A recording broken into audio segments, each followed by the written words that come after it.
Hello friends, welcome back. ഇപ്രാവശ്യം സ്റ്റുഡിയോയിൽ പോയപ്പോൾ 2 കിടിലൻ ന്യൂഡ് ലിപ്സ്റ്റിക് ഞാൻ കണ്ടിരുന്നു. ഒന്ന് വന്നിട്ട് സാറ്റിൻ ലാറ്റ് എന്ന് പറഞ്ഞ ന്യൂഡ് ഷെയ്ഡാണ്. ഇതിന് 149 രൂപയാണ് വില വരുന്നത്.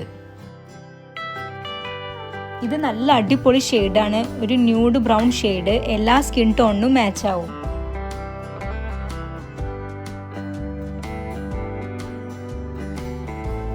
ഇതാണ് രണ്ടാമത് ഞാൻ കണ്ട ലിപ്സ്റ്റിക്ക്. ഇതും എല്ലാ സ്കിൻ ടോണിനും മാച്ച് ആവും. സാറ്റിൻ എൻവി എന്ന ഷെയ്ഡാണിത്. ഇതിന് 149 രൂപയാണ് വില വരുന്നത്. ആദ്യം കാണിച്ച ലിപ്സ്റ്റിക്കിനേക്കാളും അടിപൊളി ഷെയ്ഡാണ് ഇത്.